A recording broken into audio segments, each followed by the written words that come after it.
Sesaat lagi Anda akan mendengarkan program Renungan Sahabat Seperjalanan bersama Pendeta Wendy Pratama. Selamat mendengarkan.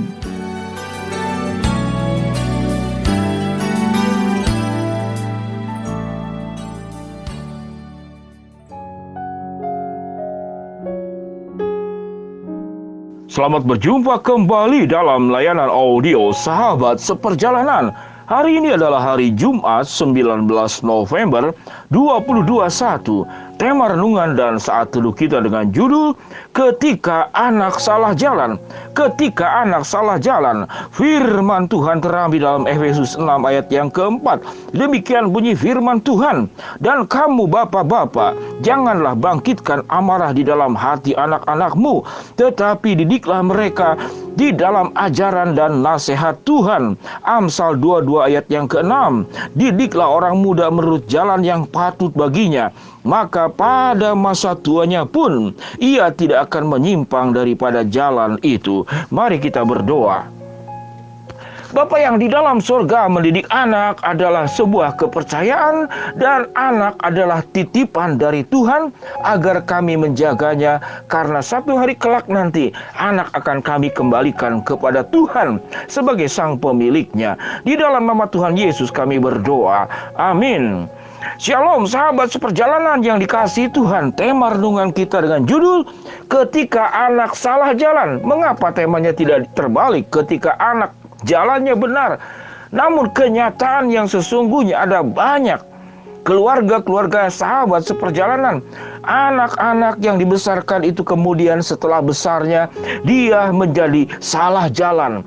Kehidupannya kacau balau, tidak bertanggung jawab, kesepian, tidak inisiatif, jatuh dalam obat-obatan. Lalu kemudian tidak punya etika, tidak punya daya juang, tidak ada fokus, tidak ada komitmen.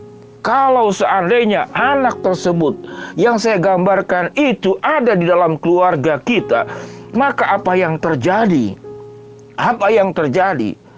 Kita seringkali bertemu dengan para orang tua yang kalau sudah bicara itu membanggakan anaknya. Anak saya juara kelas, anak saya barusan mengikuti lomba fisika, kemudian masuk dalam olimpiade, dan seterusnya. Anak saya pandai 1, 2, 3. Anak saya dari 1 tahun saja sudah mengerti bagaimana perasaan orang tua, dan sudah bisa mulai kelihatan bisa mandiri, dan seterusnya, dan seterusnya. Sahabat seperjalanan yang dikasihi Tuhan, jarang orang tua bertemu dengan orang tua bercerita tentang uang saya ada berapa, mobil saya ada berapa. Tidak.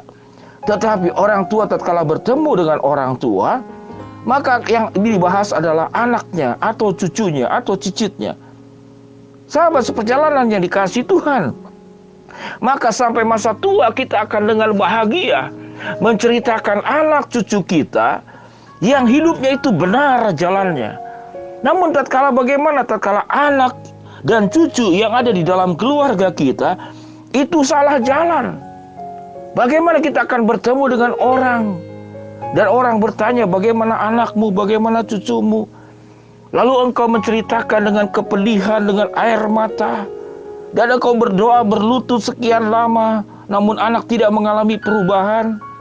Lalu apa sumber masalah yang kemudian anak dan cucu kita itu bisa salah jalan? Sahabat seperjalanan, mari kita bicara tentang bagaimana pendidikan. Pendidikan itu ada 3 hal, kalau saya boleh menyebutkan, supaya anak itu tidak salah jalan. Yang pertama, pendidikan itu harus sedini mungkin. Jadi harus dari awal, dari benih, dari mulai terakhir, bahkan selagi masih dalam kandungan. Jadi pendidikan itu harus sedini mungkin. Yang kedua, pendidikan pun harus setepat mungkin. Banyak orang tua yang mengabaikan mendidik itu tidak tepat. Mendidik dengan caranya sendiri, mendidik dengan perasaannya sendiri, mendidik dengan katakanlah pikirannya sendiri. Sementara kita tahu bahwa menguji sesuatu saja itu perlu alat uji yang sudah teruji, yang sudah diteliti oleh para pakar-pakar dan orang-orang ahli di dalam dunia. Namun banyak orang tua yang tidak pernah mau belajar. Dia merasa dirinya sudah pakar, dia merasa dirinya sudah paling tahu, dan dia merasa dirinya sudah paling benar. lalu tidak pernah mau bertanya dan tidak pernah mau belajar, sehingga anak dididik itu tidak tepat. Anak didik itu salah asuh, salah penanganan. Kita tidak memiliki konsep-konsep pemahaman tentang psikologi perkembangan anak, pertumbuhan anak. Dan yang ketiga, bagaimana anak itu supaya tidak salah jalan, yaitu keteladanan. Tidak ada pendidikan yang lebih hebat daripada keteladanan. Kalau anak kita ingin jadi anak yang sabar, jadilah orang tua yang sabar. Kalau agar anak kita itu bisa setia kepada pasangannya, maka engkau harus setia kepada suamimu, kepada istrimu. Kalau anakmu ingin jadi anak yang pandai mengelola keuangan dengan baik, maka jadilah orang tua tatkala engkau punya uang, engkau kelola dengan baik. Bagaimana kita punya anak agar anak kita itu berhasil dan punya tanggung jawab? Maka jadilah orang tua yang bertanggung jawab untuk setiap kesempatan yang ada. Dan yang terakhir, selain keteladanan yang tadi, pendidikan itu harus sedini mungkin. Yang kedua, harus setepat mungkin belajar dari orang-orang dan pakarnya, dan jangan memakai cara-cara sendiri. Yang ketiga, pendidikan itu harus dengan keteladanan. Dan yang terakhir, pendidikan itu di Alkitab dikatakan, ajarlah anak-anakmu menurut ajaran dan nasihat Tuhan. Siapa pakar rumah tangga yang paling hebat? Siapa ahli pendidikan yang paling luar biasa? Yaitu Tuhan sendiri. Tuhan sudah mengajarkan banyak acuan-acuan, bimbingan-bimbingan bagaimana anak itu agar tidak salah jalan. Amsal 22 ayat ke-6 apa yang dikatakan di sana?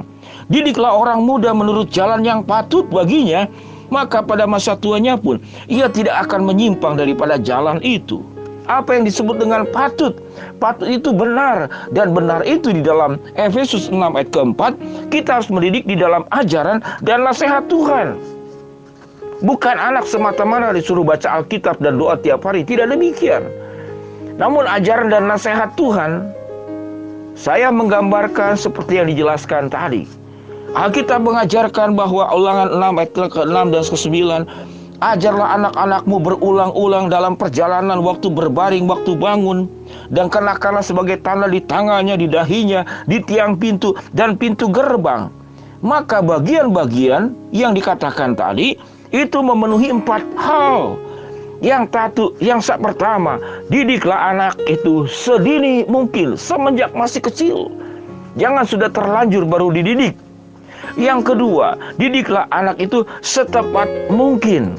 Jangan memakai cara-caramu, pengalamanmu. Papa dulu begini, mama dulu begini. Lalu anak harus persis seperti kita dengan cara-cara kita. Yang ketiga, bagaimana anak itu supaya tidak salah jalan, yaitu keteladanan. Kalau kita ingin anak yang sabar, jadilah orang tua sabar.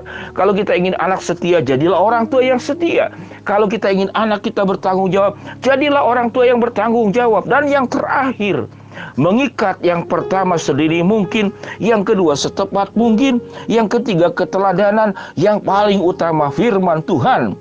Dan kamu, hai bapak-bapak, jangan bangkitkan amarah di dalam hati anak-anakmu, tetapi didiklah mereka di dalam ajaran dan nasihat Allah. Didiklah orang muda menurut jalan yang patut baginya, maka pada masa tuanya pun ia tidak akan menyimpang daripada jalan itu.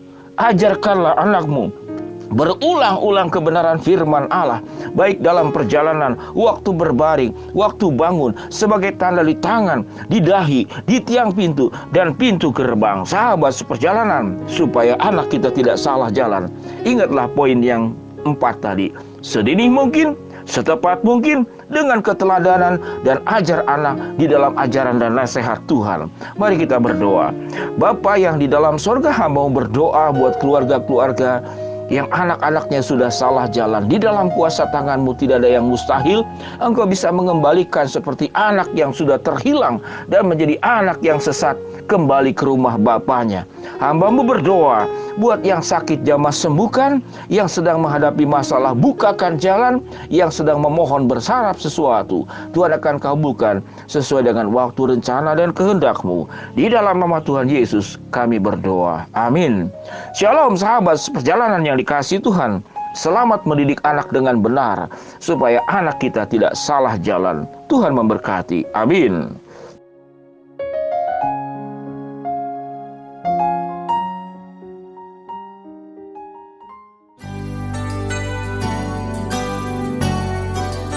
Anda baru saja mendengarkan program Renungan Sahabat Seperjalanan bersama Pendeta Wendy Pratama. Terima kasih atas perhatian Anda. Tuhan Yesus memberkati.